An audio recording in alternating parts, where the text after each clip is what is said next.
qui n'a pas changé lors de l'expérience, c'est la gravité. Donc, qu'est-ce qu'elle représente le rapport P sur M? Elle représente la gravité, ou bien le champ de pesanteur. Elle s'appelle le champ de pesanteur, ou bien la pesanteur.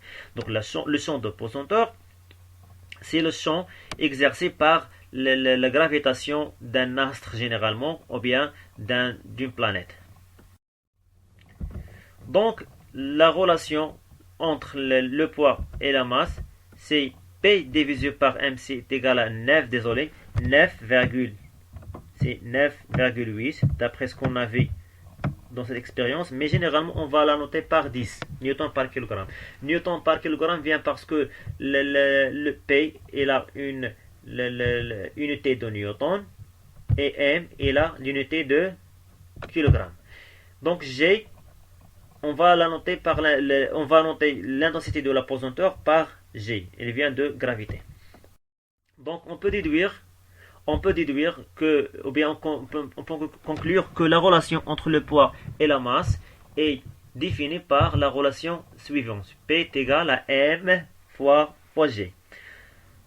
Maintenant, si on veut calculer G ou bien M en fonction de P, on peut utiliser le triangle comme ça. On va mettre P en haut et M et G en bas.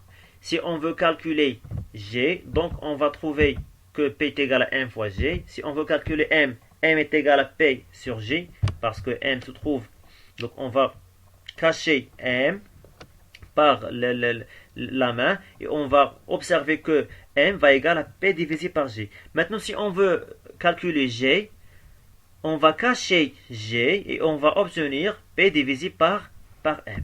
Donc, essayez de rappeler ce triangle parce qu'il va vous aider à déterminer les valeurs sans tromper. Donc, l'intensité de la pesanteur est appelée encore la pesanteur. Elle a été mise en évidence par la loi de gravitation universelle décrite par Isaac Newton. Donc, elle est notée par G et vaut en moyenne à la surface de la Terre, G est égal à 9,8 newton par kilogramme. Ou parfois, on la note par, ou bien on donne G est égal à 10 newtons par kilogramme pour simplifier les calculs. Sur la Terre, tout corps possédant une masse M est soumis à cette intensité de la pesanteur G. On dit qu'il est soumis à son poids. Donc, soumis à son poids, ça veut dire la Terre exerce cette force. Donc, l'intensité de la pesanteur change en fonction du lieu et de l'auteur. Par exemple, si on a pris par exemple la ville de Fès, à la surface de la mer, sa valeur, ou bien la valeur de champ de pesanteur G est égal à 9,8 newton par kilogramme. Mais si on a mesuré la valeur en haut, ou bien à la hauteur de 3000, par exemple 3000 mètres, on va trouver quoi? La valeur va diminuer jusqu'à 9,79. Donc elle a diminué. Puisque la hauteur augmente, la pesanteur, ou bien la valeur de la pesanteur diminue. Aussi, dans la Terre, toute la Terre, il y a une différence. Par exemple, dans le pôle Nord, on a la valeur c'est 9,83 newtons par kilogramme. Au contraire, à l'équateur, c'est ça l'équateur, donc la valeur c'est 9,78. Donc il y a la valeur de pesanteur au pôle Nord est plus grande que celle de l'équateur. Donc pourquoi? Parce que le pôle Nord est plus proche au centre de la Terre. C'est pour ça on dit que la valeur du pôle Nord est plus grande. Parce que aussi que la Terre n'a pas une forme 100% sphérique. Elle est un peu, bien le rayon vers le nord et vers le sud, elle est plus petit par rapport au rayon, par rapport à l'équateur. Donc généralement, le champ de pesanteur change en fonction de lieu ou bien de la hauteur. Maintenant, on va prendre un exemple pour comparer entre le poids et la masse. Si on a utilisé le champ de pesanteur. Donc à la Terre, si on a pris son pesanteur est égal à 9,8, donc si on a un corps de masse 5 kg, on va la mesurer par la balance, donc on peut trouver que la valeur reste constante à n'importe quel endroit dans la Terre.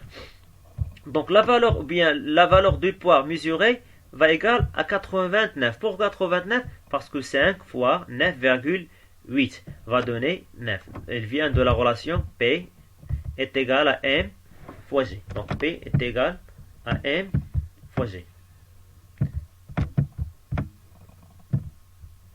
De même, si on a pris le même corps, mais maintenant dans la Lune, on va trouver la même valeur de la masse.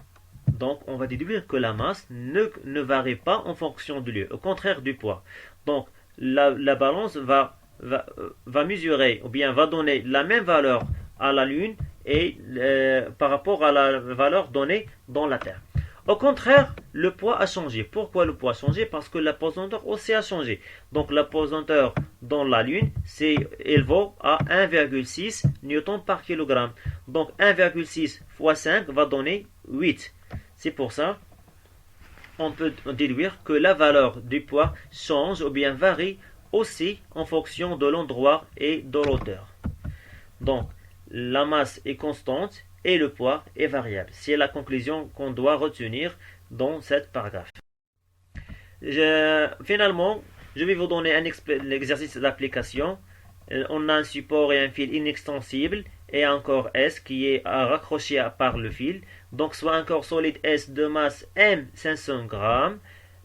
Première question, calculez P l'intensité du poids du corps S sur la Terre. Deuxièmement, représentez cette force par une échelle convenable. Par exemple, si vous pouvez prendre 2 newtons 1 cm. 3. Calculez P l'intensité du poids du corps S sur la Lune. Et 4. Comparez entre P et P', puis conclut ou bien fait une conclusion.